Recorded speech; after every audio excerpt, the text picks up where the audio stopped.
Hey guys, this is Camfrey15. I am back at it with another video for you guys, and I am here to talk some Falcon and the Winter Soldier. Now, I previously in the last Disney Plus series did not do a WandaVision, review in terms of doing it every week, because I was lazy about doing that. But I did do a WandaVision complete video where I talked about essentially, the whole series and how much I liked the ending and stuff like that. And here we are with Falcon and the Winter Soldier, which is the second Disney Plus TV show of Marvel Phase 4. Originally, this was supposed to be the first, after Black Widow, was supposed to be the first Disney Plus TV show we were getting, but obviously because of virus, it affected some things, and now it pushed this back. But hey, we're here. We finally got it after obviously a week break, and I thought it was a really good start to this episode and stuff like that. Obviously, this episode takes place obviously after Endgame. Now, they didn't specify. I don't remember because I might have to rewatch the episode. I don't remember them specifying what time this movie takes place. We knew WandaVision essentially took place like days after Endgame. I don't know when this takes place. I think I watched somebody review this show, and they said this show takes place like around the time of Spider-Man Far From Home, like a few months after Endgame and stuff like that. Okay. The thing with the show is obviously it's going to be a buddy cop film, but this episode really dives into really Sam and Bucky and essentially the trials and tribulations that goes on in their personal life. We see a great start to the episode with, what I've seen a lot of people say, something you saw out of Captain America, the Winter Soldier, a great, action scene. I did like it. Like, it was jam-packed. It was very freaking fluid in action. They brought back the guy who Captain America fought on the boat in the Winter Soldier at the start of the movie. You had that, and you just I like the action we got there.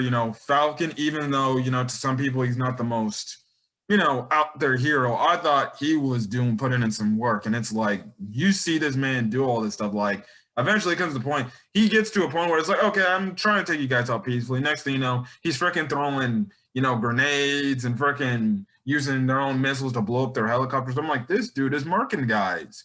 What the hell? But hey, listen, it's better to mark them and get out of there so there's no loose ends, right? But anyways, in the first part, he's supposed to capture like this army guy. I forgot the dude's name, but he's supposed to capture this army guy's name before they get over to this border that obviously the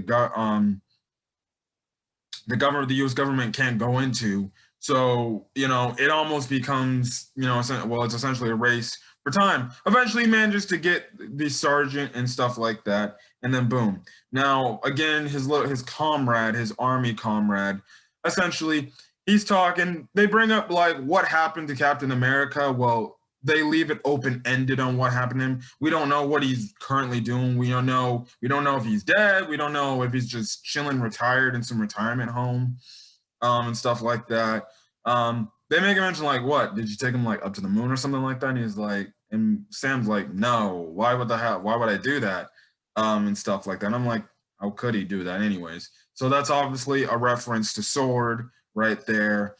So yeah, we don't know if Captain America or where he's at. Obviously this is just a movie in terms of legacy. We don't even know if Captain America will be in the scene. Now I heard there were rumors that Chris Evans might be signing back on to come back for a few movies or two.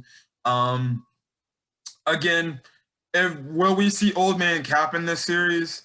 Again, knowing WandaVision, it's just a theory and a pure out speculation. So do not take what I just said for a grain of salt. Do not take it as I'm confirming that Captain America, Old Man Cap, Chris Evans is going to be back in this show, because knowing from WandaVision and how so many people were disappointed that they didn't get the reveals they wanted in that show, is there a chance they Marvel puts Old Man Cap in this? There's a chance, but there's probably no guarantees that that's going to happen. So take that with a grain of salt. It's just a theory. So do not, by the time this series ends, which is only, I believe, like 6 episodes, but they're like going to be long episodes. Like this episode was like damn near 46 minutes if you take out the credits. So, listen, don't freaking come to my video and start spreading around my video saying, oh, Captain America is going to be back because this guy said it. Listen, knowing theories from what it is, take those things with a grain of salt because trust me, Marvel isn't in the business of doing what DC does and doing, fan servicey stuff for their movies. They will give you some fan service from time to time, but not all the time. So other than that, so after he does that, he goes on and essentially they're doing the whole honoring thing of Captain America, the legacy of Captain America. And essentially, Sam, who's got the shield, is essentially giving the shield to the Smithsonian Museum to only put in the Captain America archive. We've seen before, not only Winter Soldier, but we see more here in this episode and stuff like that. And essentially, he gives up the shield, which you're probably scratching your head like, wait, but Steve gave him the shield. Why would you be giving the shield up in the first place? Which I definitely did like the end of the episode where it's like, really? Surprisingly enough, we see Don Cheadle as Rhodey appear in this episode as a nice cameo here. I was very shocked to see that. He's going to be getting his own Disney Plus show at a later date down in the timeline for the MCU. Armor Wars. I was actually very shocked to see John Cheadle, Rhodey, in this episode. But essentially, you just have him and Sam essentially talk by saying like, you just have Rhodey like, why would you give the shield, man, and stuff like that. And that's when you have Sam like, it just didn't feel like it was meant for me. It felt like it was meant for somebody else. It was his, stuff like that. And again, this series is also not only to build up. This series is to build up, even though Bucky's in this and obviously dealing, demons, essentially it's Bucky overcoming his demons and stuff as well as the two budding copying to stop the threat. But it's also Falcon essentially realizing that he has to take up the mantle of being the new Captain America and stuff like that, which I'll talk into at the end of the episode. Now we covered Bucky, and next thing you know, we see a flashback. Now, at first, I was like, whoa, what the hell are we doing here? Now, I watched this at 12 a.m., so, I made sure my phone screen wasn't bright as shit because I can't watch, things in the dark with my phone bright as crap in my face. And we see a flashback scene. Now, I'm like, okay, what is Bucky doing? But we see that this is Bucky from the past when he was all mind warped and everything from back when he was Winter Soldier Bucky and stuff like that. And we just see him just start murking everybody within the area and stuff like that. And then we see this, civilian who's trying to get the door open and everything, but he can't get the door open because he's so scared. Again, I don't know how you guys, I don't understand how you just don't get the door open. Like, you had all this time in the world. But then that's when you have Bucky walk up to him and just bang, shoot him dead, which we later find out because we see Bucky having, bad dreams about it. He has obviously a psychiatrist helping him and stuff like that. And he's getting, I guess you can say he's having these private, lessons and stuff like that where they're just talking to him and things like that. And essentially he goes through a rundown of what his whole deal is. Whenever the government wants him to call in, so as a way to reassess himself and essentially make amends for what he's done in the past. Essentially, you can say he's kind of like a secret government agent in a way. And essentially he's given like 3 things that he can't do and stuff like that. And he has to do these things and follow the guidelines and stuff like that. And he goes on to mention the fact that the psychiatrist is like, listen, every time, it's hard for me to get adjusted to real life because I've been in wars, like, honestly, my entire, adult life, when I would think I would have peace, I only get back dragged into a war. You know, he even makes a mention about him being in Wakanda for this short period of time, and then Infinity War happens, and then boom, guess what? He's already back in a war effort and everything. So obviously, Bucky's dealing with the whole fact of trying to get adjusted to regular society, be living like how he used to way back, God, before the events of Captain America, the first Avenger took place. Before they eventually did everything there, because let's be honest, Bucky really has had no peace. He's just always been in a war effort because the Winter Soldier stuff was going on for years, and then I think you need some downtime to yourself between that and Civil War, only to get back dragged into Civil War, and then Infinity War, yada yada yada. So that whole thing is insane. So he's struggling with that, as well as also he comes across this very old Japanese man. I forgot his last name. But eventually you can show that he really cares. Now we later find out the reason why he's hanging out with this old Japanese man. But I like the banter. I like the nice little banter between the two, because they go to this type of restaurant, and essentially my old Japanese friend essentially hooks Bucky up with a girl, because he's like, yo, when's the last time you've been on a date and everything? He's like, bro, I haven't been on a date like for a long time and stuff like that. And best wingman Japanese man's like, hey, this man would like to take you out on a date, so go ahead and stuff like that. And he's like, look, don't listen to him, don't pay him no mind. But the girl's like, okay, that's fine. I'm free. And I'm like, okay, I see you, Bucky. You're gonna be maybe making some things and stuff like that going on. She was a very cute lady, I will say that. So hopefully Bucky does well. And it's funny because he even brings up the fact that online dating, he sucks at it in their date scene later. Now, we cut back to Sam, and, actually, what happens with Sam is we see him go back to Louisiana, one of it, I'm guessing where he stays at the state he lives in, where we see his sister and his nephews, and he even brings up the point early in the episode when he was talking to Rhodey, like, it's crazy because 5 years ago, my nephews were like little kids. Now they're dang near all grown up after these 5 years and stuff like that. And we find out too, in this whole scene, that essentially his sister is trying to keep their family afloat because she's not only a widow, but she was alive during the time of after the snap happened, during those 5 years of half people on Earth being gone and stuff like that. And she's like just trying to barely stay afloat. And the way to do that is essentially just sell the boat, which is also, tied to their house, which also means that they have to sell the house. But Sam's like, no, I can't do this because this is our family. This is something that belongs to our family and everything. Mom and dad, I can't do it. It's, it's an attachment, a hand-me-down essentially. And Sam doesn't want to get rid of it. But the sister's like, listen, I need to make some way of living. I need to get some money, some income to support my family and stuff like that. You're doing your, your superhero gig, so you're kind of like good and everything. Me, on the other hand, it's like I'm struggling and everything, which, I don't want to get into the race thing, but that's mostly, the type of thing going on with some members of the Black community. Sometimes they just don't have the self-sufficient funds to be able to afford things as, say, other people do and stuff like that.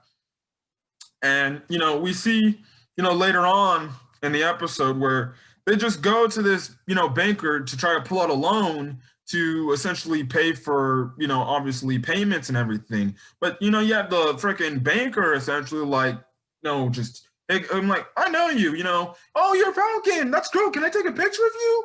Only like for a few minutes later to say, yeah, I can't support you with the loan.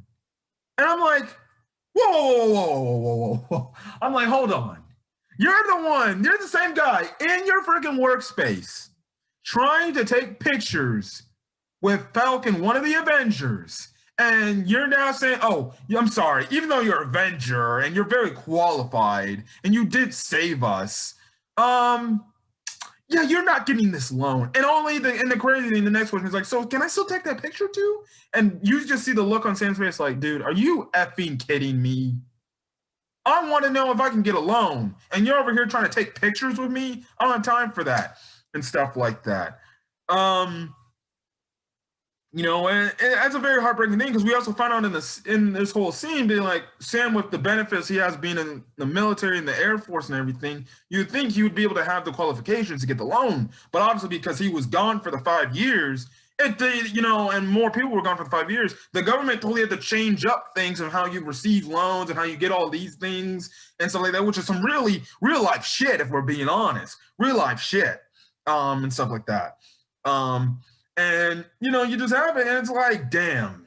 You really go to this episode, really goes to show you, makes the point how things have changed in the society in terms of just how people live after after the 5 years some people were gone. They brought a little bit of that element up in Spider-Man Far From Home, but not as much here. They really like, oh shit, they even bring up how if Avengers get paid, like Bucky, essentially Sam's like, well, it's kind of like just a goodwill type of volunteering thing we do, but other than getting donations, we really don't get paid, which you would think the government would pay the Avengers for doing the hard work for saving the world and everything. It's like, why can't the government just pay these guys and be like, well, okay, you did the good work. Here's your paycheck, and stuff like that. So very interesting indeed. It also seems like, I'm guessing, even though the Sokovia Accords, I don't know what the whole thing is with that situation is. I don't know if they just tore that whole thing down. They probably did. So because it's like, you can say in terms of Spider-Man, he's still swinging around doing whatever he wants to freely and stuff like that. And, only some, official members, even though Spider-Man is technically an official member of the Avengers, you just have more official members just doing more government duties and businesses and stuff like that, and things like that. And again, like Spider-Man Far From Home, how they had the whole impact of the, legacy of Iron Man and stuff like that relating to Iron Man, and that. What's here is the legacy of Captain America and everything. And stuff like that. Now, before I get to the ending scene with Sam, we come back over to Bucky. He has his date with, obviously, the nice, girl, the waitress. And essentially she goes and asks him how about his family and stuff like that. And it's like, yeah, he's got sisters that are probably really freaking old. His parents are obviously dead. He says I'm over 100 years old and stuff like that. So, and things like that. She makes a mention of the fact why do you only wear gloves? Obviously, because he doesn't want to show her oh yeah, I take my glove off, I got a whole metal arm and stuff like that. So, maybe if they, I guess, go the way of Bucky having maybe a future relationship, maybe he opens up to her and says hey, I'm the Winter Soldier. I was the Winter Soldier, but I'm not that anymore. I'm completely fine and everything and stuff like that. And then that's when, later in the date scene as they're playing Battleship, which I thought was a nice, funny, little cute thing to do, because typically you don't see that on a freaking nice little date night where, it's like, man, I wish I could have freaking go on a date and play fucking Sorry or Battleship or Monopoly or some board game and something with my date, or whatever. And then, anyways, it goes on later in the scene where the lady brings up the old guy's son and the fact yeah, it's really sad about his son. He died in a way where, the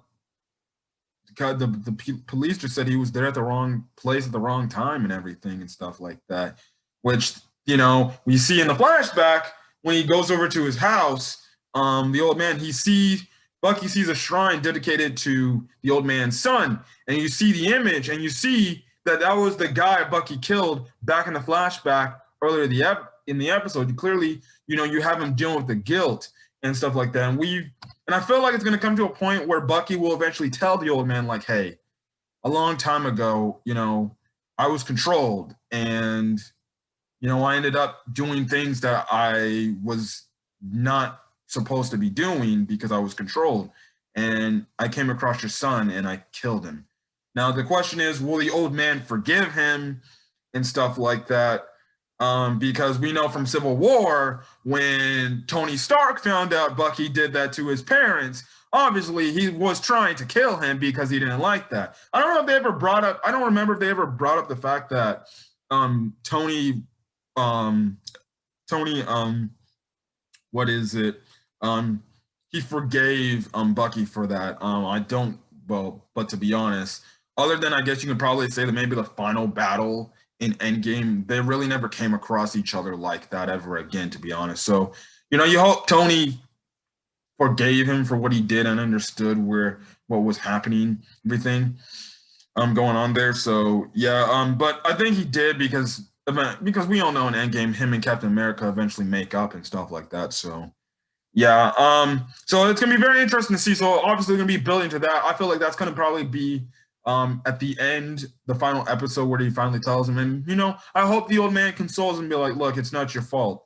It is what it is, and thank you for telling me, and stuff like that. It honestly could be the same thing, like how at the end of WandaVision, where the people in that little town now hates Wanda. He could probably hate Bucky for doing it, but at the same time, it's like he's an old man. He probably would have a soft spot and be like, I understand, and stuff like that. Now, we go over to the end of the episode where, well, one, we get set up with the flag smashers, where we hear this guy just start blowing these bags, giving out these masks and everything, and you just have the civilians wear these masks and just go around and act like essentially anarchists. They're doing this. Sam's little army buddies trying to stop this one guy with bags, but we see this guy as like very normal like strength, and essentially, I think we can I think we can all say that that guy was a super soldier. So he eventually gets away. He beats Sam's army friend to a living pulp, like freaking bad. Eventually, what happens at the end of the episode, he calls him and he even brings up the fact, like, don't you think it's potentially he doesn't say super soldier, but he brings up, like, don't you think? And Sam's kind of like, I don't kind of want to talk about that because it kind of remembers him about Cap and everything. And then the way to end off the episode where you're just like, WTF, you have Sam's sister come in and is like, hey, check out this news. Look at this. And you just have essentially, I don't know if this is a governor or a president or the president. And essentially he says, we need a new face for Captain America, or we need a new face for America where, there's something that, to go by, a code to follow by, all, your yada yada political stuff, everything that they were saying. And lo and behold, they're like, here you are, the new Captain America. And lo and behold, we see the U.S. agent with the shield of Captain America. And you just have Sam look at this, and he looks disgusted. He was like, I put that in the Smithsonian Museum. And now they took it back out to give it to some guy. And it's like, the government ain't shit, is it, huh? Of course they knew the new symbol. Now, don't tell me why they didn't go to Sam first things first. Why didn't they just say, like, hey, we would need a we need a symbol, somebody to represent the new face of America, going forward after obviously Steve Rogers.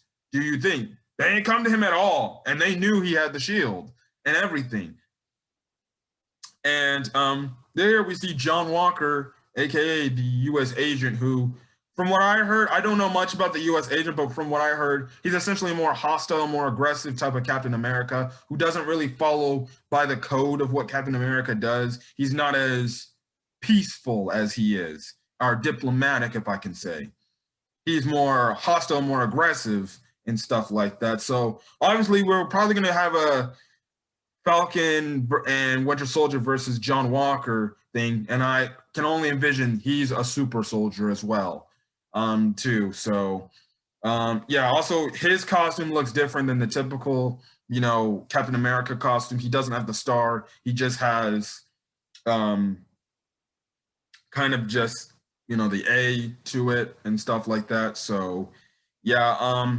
Interesting. Well, they had the star formed in the shape of an A, essentially. But very interesting episode, and you can very much see that obviously is going to be a coming of age story for Falcon to eventually take the shield and be the new Captain America, which I'm not going to lie, I'm just going to be blunt honest. Some people who watch this, you're going to have some people will have an issue with it. I'm not going to say you, but some people have an issue with, let's be honest, a black man being Captain America. And I think even in the comics, when it was first in the comics, I heard a lot of people had a problem with this. So only thing I can say is this, guess what? Deal with it, because the next Captain America is going to be Falcon and guess what? It's going to be a black Captain America. Now, I'm not going to try to put race into this, but that's what it's going to be. And I know there's going to be people out there who on Twitter, social media, whatever, any forms of media are going to freaking be like, bruh, why are we getting a black Captain America? Why? You already know there's going to be people out there that says that stuff. And I'm not saying that because I'm black myself. I'm saying that because that's just going to be the hard, honest truth, instead of just, dealing with the story, what the point of the story is, and focusing on the story point and not bringing race into this whole thing. I just already know there's going to be not a huge outcry, but there's going to be a little population of people that are going to be like, why isn't Bucky the freaking Captain America? He'd be better. He was Steve's best friend. And stuff like that, when they're trying not to make it a race thing, when it is going to be a race thing for them, because they don't want to see a black Captain America.